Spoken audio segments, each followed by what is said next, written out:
Welcome to the Queens on Decks, where I interview female DJs from around the world. I am Michelle Miller, your host of the Royal Queens Rising podcast. We share our inspiring stories and secrets to our success.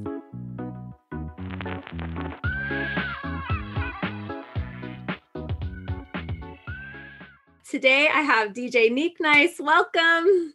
Hello. How are you? I'm doing well as can be expected. Awesome. Good stuff. Well, thank you for being here. I love to start out the interviews with you just telling us, how did you get started as a DJ? My story becoming a DJ was actually by mistake because I am a dance instructor. I used to do Zumba fitness, and I used to ask a DJ to make my mixes for me for my routines. And it just got to the point, he was getting busy and he didn't have time to do my sets. And I met a friend who was a DJ and I asked him, but he didn't do it how I wanted it pieced together. And he was showing me a couple of things on his board. Then he had a birthday party for his daughter. I jumped on the set. They're like, wow, like, Neeek, you actually are pretty good. And he saw that kind of passion, just me playing around. And he had an extra board and gave it to me. So this was about 5 years ago. He gave me a Newmark Mixtrack Pro, like a little 2-pound controller with virtual DJ on it. And I practiced in and out of my room. And next thing you know, I just kind of wanted to take it a step further and invest into it. So I started purchasing DJ equipment, and that's how I became a professional DJ. I love it. I feel like most fitness and dance instructors, they are DJs, whether they realize that or not. Yeah. Yeah. Especially with Zumba, because you can count the beats and all that. I am the funniest Zumba dancer. Everyone thinks that as a DJ, I would be able to be a good Zumba dancer, but I'm not. I do love it though. It's super fun. Yeah, I feel like anybody who's a dancer or a musician, they can pick up DJing very easily because they understand beat measures and counts versus like someone who has no experience. It's harder for them to grasp the BPMs and mixing music together. Yeah. Absolutely. So when you were first getting started, did you have any specific mentors or teachers? I actually did. My friend Brian, he's actually someone I went to high school with. He taught me how to play the drums when I was a freshman or sophomore. And he got into DJing years before I even thought of it. So when I received that piece of equipment from my friend, I was asking him about speakers, how to set up, how to promote myself. And he pretty much walked me from beginning to end. Like everything I have, I copied and mimicked him because I saw, and I learned from him. And it's funny because although he taught me the technicalities of DJing, I taught him the business aspect. Mm-hmm. And we both work together hand in hand still to this day. He's like my brother company. Oh, I love that. That's awesome. Yeah. Yeah. Because not a lot of artists I've noticed are very business minded. It's something we kind of get forced into in a way, or just there's this point where you're DJing and then people want to hire you and you're like, oh, what do I charge? Yeah. And still to this day, 12 years later, I still have fun playing with it, like with raising my prices and doing different packages. And every year it's a little different. And as my demand grows, I get to, charge more. And it is definitely something that not everybody gets right away, is that to value their worth, really. Yeah. It took a couple years for me to understand it. And although this other friend of mine wasn't a DJ, a thing that he told me and I stuck to the back of my head because I didn't understand it before was you need to market to the people who can afford you. Mm-hmm. And when he said that, I didn't get it 3 years ago because I was only charging a couple $100. I'm thinking oh, that's good. But he said, no, if you're doing this for business, you have to make money. If you have workers, they have to make money. And then your company has to make money. So you have to charge a reasonable amount where everybody can get paid and be satisfied. But if that means you have to go to a whole different network and a client base that can pay those couple $1,000, that's who you need to target. Mm-hmm. And I remember that still to this day. And I have to remind myself about it, that I can't go chasing the money. It will come to me, especially if people want you. Yeah. Yeah. I think that like what I'm learning is I feel like a lot of my success is from just who I'm being as a person. And as I'm building the authentic personality brand and people are seeing who I am online, and the energy and the excitement and enthusiasm and, gratitude and my passion for DJ. And they see that, they feel that, and they want to support that. And so talking about your ideal client, it's like, I want to attract people that have like an energy like mine. That is very important. And I think over time, when I changed my marketing scheme, it helped me reach that level of clients that value business and they value your worth. Yeah. There's no question and no debate. When you give them a price, they're like, okay, where do we cut the check? Mm-hmm. Mm-hmm. Do you get to do a lot of corporate events? I do. My corporate network is definitely expanding. And it started with a small nonprofit organization, which most people think nonprofits, they don't have money. It's just depending on what they're doing. I learned how to navigate nonprofits because there are certain aspects of their events that I give back as a company. And then when they do their year-end celebration, they have a specific budget that they keep in mind, and it's allocated for entertainment. So you can charge and they will pay you that with no hesitation because it's in their budget. Mm-hmm. But between them, even doing the cruise ship, I had to treat it like a corporate market because it's the kind of music you're playing, very top 40s and mainstream music. And, museums. And it's a lot of people I've met throughout the years that were in the corporate sector. And I appreciate my relationship with them and how I've grown in business to even reach that level. Yeah, I forgot that you've done the cruise ships too. I was interviewing A-Rock, and I'm like, I can't wait one day. It's on my list. Like I have it on a big wall-size Post-it note. It says DJ on a big boat, and I watch Riri, and I interview DJs that have done the cruise ships, and I'm like, there's no big boats except like fishing boats where I live, so I gotta come over to the East Coast or something. Different environment. And my experience on a ship is probably a lot different than say like Riri or Brick House or someone who's been on Princess or Carnival, because I was considered guest entertainer and I've only had a short-term contract where they were on the ship for a couple of months, and it's completely different living environment and just like everything within the ship, the rules and regulations is completely different. I've heard that if you're just the guest DJ on the short term, I've heard that. So that's interesting because that's what I would probably do because I have a family and I don't see myself leaving for months. So very cool. What is some of your favorite places that you got to go? On the ship, I like St. Martin. That was probably one of my favorite beaches. And as far as the scene of the water, I was just in awe with it was Costa Maya, just like how blue and clear the water is. It's just so breathtaking. Those were my two favorite places. Yeah, you're giving me chills because like I just love like that crystal clear blue water, like Belize, Jamaica, Bahamas. It's been too long since I've gotten to go. Yeah, that's so fun. So what have you been up to this year? You haven't really stopped. I've been watching you. You're on Facebook Lives, you're hosting Zoom webinars, you're on is it national news like TV? Like tell me about that. You were on, I think, CNN? CBS 3. CBS. Okay, I don't have TV, but okay, so CBS. So tell me about that. Well, my first time being featured on CBS was about 2 years ago. I volunteered for Career Day, and one of the ladies who was presenting to the students was a news reporter who attended that school. And when we were in the break room, she asked me my profession because out of everyone else, they're all like in the corporate sector. I'm just this DJ in a t-shirt and, kind of relaxed, looking like a student. And she said, you have a very interesting vibe about you. Are you a student? I said, no, I'm a DJ. I'm here presenting. She said, oh, wow.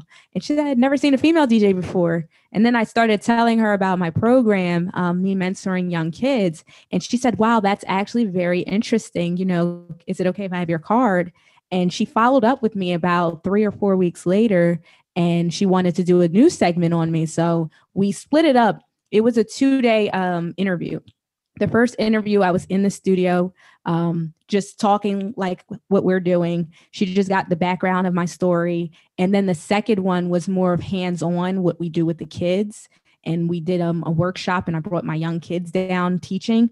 So she put it all together. It took like 3 months before they actually premiered it. We filmed it a while ago, and it was a really good look for my brand, for my kids' DJ school. So I built a relationship with her from a free, it was considered like a free career day. Yeah. Yeah.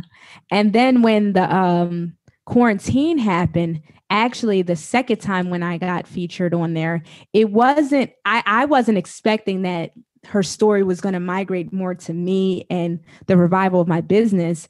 It was because I've invited her to attend one of my gigs where I did a virtual wedding, and they had the news and the Philly Inquirer there. So I was trying to pull CBS 3 to it. She couldn't make it. She couldn't send someone. And then I tried to follow up like, this is what we did. And, I'm also doing this online. And I had a really good show with this pastor, and I kind of blew up from it. So she said, I think your story is way more beneficial than that because NBC already featured it. And that's how I got it again. But it was from the original connect from 2 years before. Nice. Yeah, I've spoken at Career Day at the high school and at the college, and it's super fun, but it's kind of like, you don't really know, like, it's kind of hard to read like the kids' reactions, but they do have them fill out some feedback, a form. But what I learned was that they really want more hands-on. They want more hands-on because I teach more business, but I do bring the gear and let them touch it, and everybody always wants to scratch, and the kids love it. And so my daughter would always want to come to the parties, and she couldn't because she wasn't old enough. So we started throwing our own for the kids, and it is so much fun working with the kids. And we've done some after school DJ lessons, and it's so fulfilling, like just to watch them just light up and like they just love it. So it's really awesome that you're doing that. Yeah, it was really cool for both stories. And when they did the revival of my business with the Zoom parties, I was very new to Zoom, had no clue how to like connect sound, how to work it. I mean, I was DJing and all you saw was that little black box, but I could see the gallery view. I learned a lot of hands-on, doing them more and more frequently, that after like once you do one, it's like somebody else is having a party the next week or they create a party. So with that market, it's just so cool because, you don't have to do much planning at all. People can have a Zoom party the next day. All it is just sending out a link, sending out a code and a flyer, and then people just log in from anywhere. So I liked how that industry was just, even though it wasn't planned out far in advance, it was just very fast. And then, you do 3-4 parties in a day, you're virtually tired. It's a lot more to entertain people virtually than in person, but it just kept me really, really busy from May all the way, at least through like September. I was consistently doing it until like the city opened up. I started doing in-person events. Wow. Yeah, that's a lot of grinding. I call it getting zoomed out because I have a lot of Zoom meetings throughout the week that I've had for 5 years. I've been on Zoom with my business coach and hosting my own things in different communities. And the DJing through Zoom, I'm still learning a lot of the technical things. I keep learning as I go. And the one thing I haven't done yet is connecting the Zoom to the OBS. So that's probably in the future, but I haven't pushed it too hard because I have what I call country internet. So it's a little risky for me to live stream. I got it. I don't know what will happen. Well, that's cool. You guys are back in, you have some live events now. How's that been? It's picking up now. Well, I started, teaching the webinar, and it wasn't that I was hesitant about like educating the DJ community about it. But I also felt like, because I'm in it and I feel like I'm an expert in it, why keep it to myself when I can't do all events? Mhm. So in my personal opinion, I feel like the best way that you grow as a person is when you can give back the information to others. Now, my webinar is not free. The DJs, they do invest into it. They have to pay for it, but it is usable information that they can take with them, apply it to their own brand, and get their own clients and, DJ. But what they don't realize is that you already have a market, especially if you've been in the industry for quite some time. You have an email list, you have a contact list, and I'm almost certain most of the people who they're connected with have never even thought of a Zoom party. So unless you, as the artist, you introduce the idea, they would never know it exists. And it's just a matter of like how you promote it, how you reach out to your previous clients for them to actually like consider these Zoom parties. And what I've done, I went through my email list and I've sent it directly to my clients, like sending a nice memo, and I've converted a percentage of them into repeated clients doing Zoom parties. And it worked for me. So I know if it works for me, it will work for someone else as long as they know. Yeah. That's all you have to do. Yeah, absolutely. I mean, it's like similar strategy to what we would usually do. It's just taking it online and into Zoom. Yeah.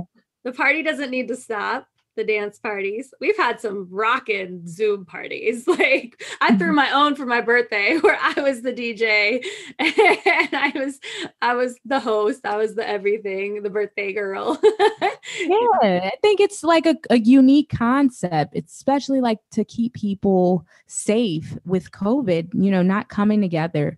And now like the Zoom parties, I'm now going to add that concept into my mobile DJ business because I have live streamed at an event just like this, playing music and giving them, good quality sound and music where they can virtually be there even if they can't physically be there.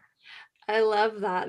That's so awesome. That's such a great idea. I remember one time there was this app where you could like see live what was going on at the bars. And this was in a bigger city. And I often like think about that. Like I kind of wish I could just like go on the app and see like if the bar's cracking tonight or or if there was a live show and I couldn't make it. Anytime there was like a party going on, I live in a very small town, but we do get a lot of music. But if there was like a party or concert going on and I couldn't go, like I could not sleep. Like just knowing that there's like I'm missing out on it. So yeah, I love that you're going to continue to like stream the party to your fans, and that's rad. Yeah. Yeah. It's good that you're able to do all that. Yeah, it is really cool. I mean, I feel like this is going to go on for quite some time and we have to adjust at some point, go back to normality. But in the meantime, I feel like Zoom is like the next best thing that's helping people come together from near and far. And I mean, I don't know why nobody thought of this, way back to implement it even at their events to live stream it. I mean, churches, I know the services, they do that, but I never thought about it in the form of an event that, grandparents or cousins and sisters or, friends that live in different states can't physically be there. They could virtually be there. Yeah. Yeah. I don't know why no one thought of that either. I mean, it completely went over my head, and I mean, it's not like I can patent the idea, but this is something like DJs can leverage within their companies to offer that kind of service. And I think clients would appreciate that. Mm-hmm. Yeah, absolutely. You're definitely inspiring me to like continue to get more techie and do my research and watch my YouTube videos on how to connect all the parts, because that's kind of always been the least favorite part for me. It was a process. I mean, when I did my first Zoom wedding with the news, I didn't understand about like devices being close together, that one's supposed to be muted, the other one's not. Like I didn't get it. But once I sat through it and I learned it, and now like you see why I'm talking on the mic, because if I'm not on the mic, you wouldn't even hear anything going on around me. It's just like learning how to get quality sound, not just doing it, actually making it quality for your guests. Yeah, absolutely. Yeah, that's great. So, do you have any advice for anybody who maybe is scared to take that leap into for live streaming? My advice, first of all, you have to be comfortable. And learning to be comfortable on camera it takes practice. And where I got my practice from was doing Facebook live shows. I had my theme nights and stuff. That helped me learn how to reach an audience, how to virtually connect with them because I can't see them.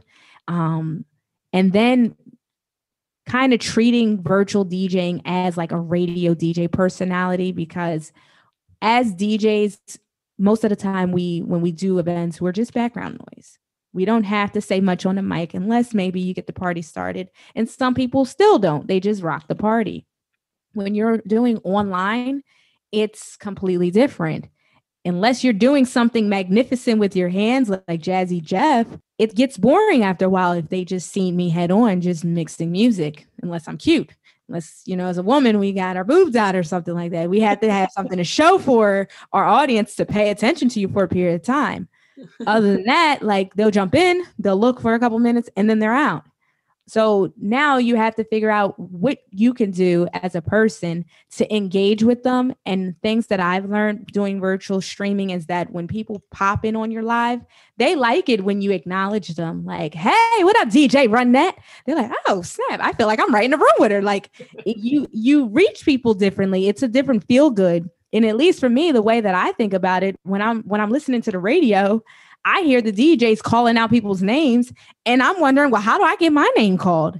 I want to feel special. Then you go on their page, they're on live. Then you jump on their live. You try to say, hey, what's up? And that's exactly what you have to do. You have to create a vibe for an audience online. So once you get comfortable with that, then when you get into the Zoom parties, it makes it better because you physically can see them.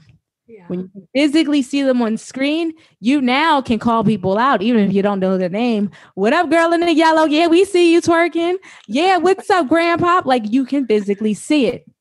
And that's all it is. It's just entertainment. You got to be an entertainer. Playing with your hands is cool, but it's only going to get you but to a certain level when you're doing virtual and when you're doing radio. You got to be a personality. So that's my number one recommendation. And then two, after you learn to be comfortable with the people, to move your business forward, you got to learn the business and follow-ups. So I've learned that following up with your clients after the event, asking for recommendations or referrals, or like, hey, can you put the word out? Can you post this video and then tag me? That's how you reach a different network, and that's how you reach a different audience. Yes, that was some serious golden nuggets you just dropped. I feel you, because I joined an online radio station and we do Twitch and then it streams onto their website. And like, it's been such a juggle because you have multiple computers and then like, I don't have all brand new computers. And then it's like, okay, well then there's WhatsApp is how we're communicating on the phone with the radio show lady. And then like, okay, it's just like, and then Twitch, and then you're trying to do Twitch and see the comments and shout out people that are saying hi. And it's just like, it is a juggle, but like, it's important. It is really important to connect with your audience. And the shout outs, I love the shout outs. I love when I drop in on a Twitch and they're like, hey, DJ RunDat's here, go follow her, and the same thing when you walk into the club and the DJ shouts you out. Like, I love that. So that's a great tip, for sure. And I always say the fortune is in the follow-up. So there's like this fine line I have with my brides where I'm like, okay, I don't want to seem too pesky, but like, I just want to check in with them because I know that that's where the fortune is, Yeah. And I mean, I feel like as women, we understand women. So it makes it easier for brides to connect with us because they feel comfortable. They can talk and vent or whatever. But then too, like women, we are very detail oriented and men are not. So I feel like, within the female DJ industry, we have that leverage. And especially if you have good customer service skills, it's an A1 plus that you may not even be the best DJ, but if you have great customer service skills, people remember that way more. They remember it. They remember like the phone call, the thank yous. Oh, she was real consistent with, calling us, making sure we had everything. They pay attention to little things like that, little details. Yeah, the only notifications I had on my phone was for my business email that's connected to my website Book Me page. And so I'm so fast to respond to people. They tell me all the time, wow, that was fast. And they love that, Yeah. We can't wait. I mean, so many fish out there, if you can snatch them, like they send you a message 15 minutes later, they get a reply back. They're like, oh, wow. So I know if I ever needed something, they're always going to respond. Yeah, exactly. Yeah, it's been fun lately. The conversations I'm having with brides, it's just become way more like, we laugh and like we just connect and it just feels really good. And like, there's no nerves. Like back when I first started these sales conversations, there was nerves for sure. Like, okay, let me get myself in state. Let me get prepared for this interview. Let me turn on the Beyonce button, like bring that energy. But it's also like I have this thing of wanting to be professional, but also wanting to just be myself, down to earth, like natural, authentic. So I'm attracting those right brides too. Yeah. That's good. And, I pay attention to the things that you're doing with the DJ community and teaching them the business aspect. I feel like, especially with men, they are so egotistical, like, oh, I know what I'm doing. I got it. But you can never stop learning. Yeah. That's how I feel. You always learn different techniques and things from other people, and you see what works for them. And then you also got to pay attention to what kind of clients they're bringing in opposed to yourself. I can analyze and look at a DJ and how they're branding and marketing themselves from social media and tell them what price point or what bracket they'll stay in, because it's how you market and how if you want to get, a $5,000-$6,000 wedding, you can't keep doing this. You can't keep posting like this. You can't, promote yourself and it's not quality. If you invest into the quality, the videographers getting good photography, then your clients feel like you take it serious. Mm-hmm. Yeah, for sure. For sure. Yeah, that's been the biggest challenge for me, is collecting the quality video at my gigs. So I had a whole plan for 2020. I was going to have an assistant come. She was going to do everything. She was going to be able to, drive me, because often I'm driving, a good hour to an event, help me with the heavy lifting and the setup and, watch the gear when I go to the bathroom and give me a break. I had this whole plan. She was going to video me and all of it, just like, okay, that's 2021 summer plan, hopefully. An assistant it's important. I've learned to use your assistant to use your assistant. Yes. Yeah, for sure. There's so much we could do. And COVID kind of forced me to build a team of technical people that helped me launch the podcast. And, they've been helping me edit videos of my interviews, but like to actually collect footage and put it together and create promo videos, like it's a process. And I am not afraid to put out something that's not, perfect at all, because it's like, you're still putting yourself out there, and it's fun to watch the growth too, to look back and be like, oh, wow, look at how I was showing up 2 years ago and look at how I'm showing up now, Yeah. And you also do need somebody that's, how would I put it? My friend would say like a buffer, somebody to speak highly on your behalf. Mm-hmm. So do you have your testimonies, like when people buy your books, or they are learning from your course, that they are writing testimonials so other people can see it and say, hey, let me contact her, next time she has like a webinar or something, I'll pay for it. I'll jump in. Do you do that?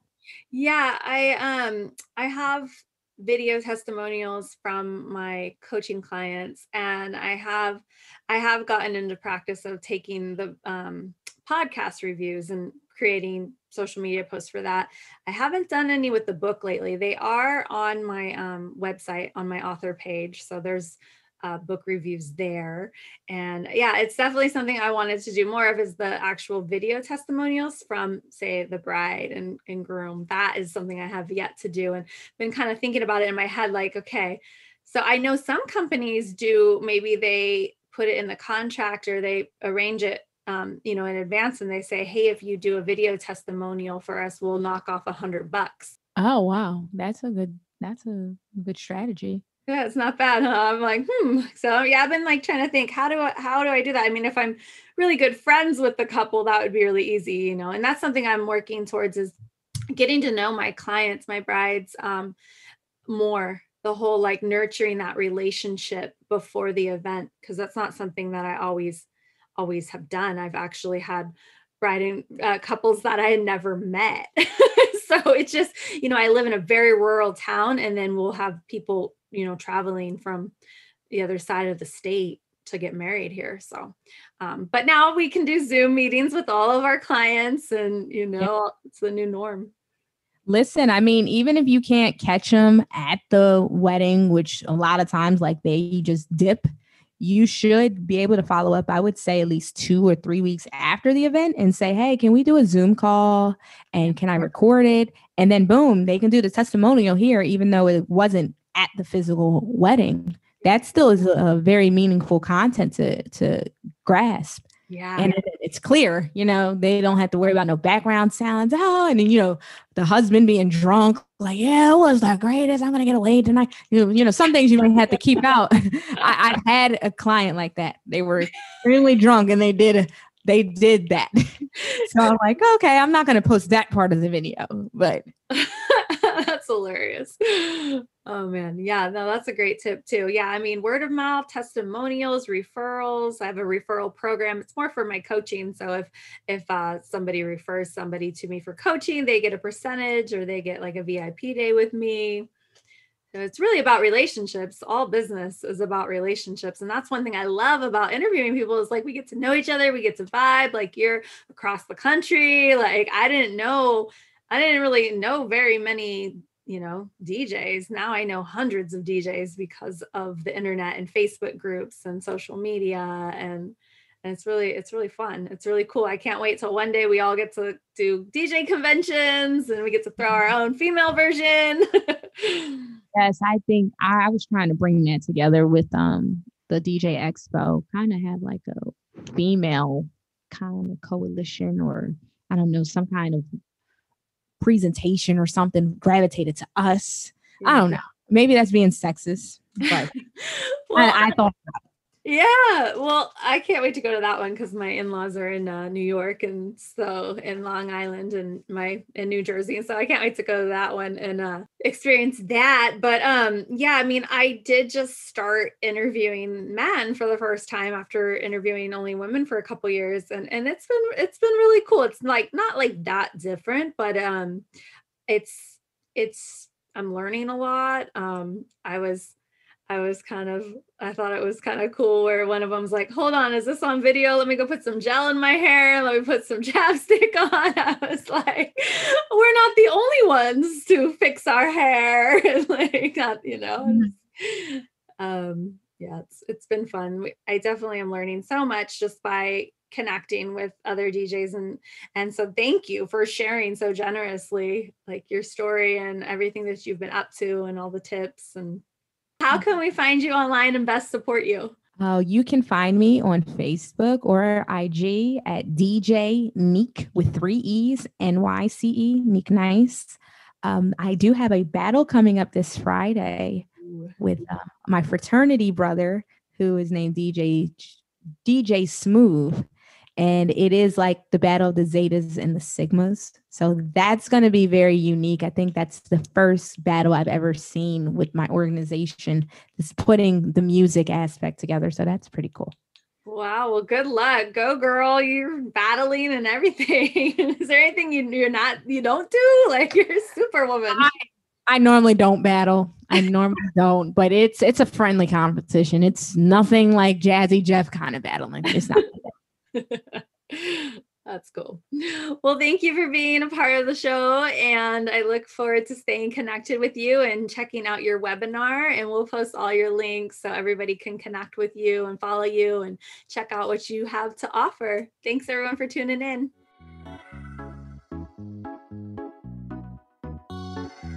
I wanted to thank everybody for tuning into the Royal Queens Rising podcast, all of my amazing guests, and all of the subscribers. Thank you so much for being a part of this. If you would like to be a guest or you know somebody that should be featured, please send them my way. You can reach me on my website, www.djrundat.com.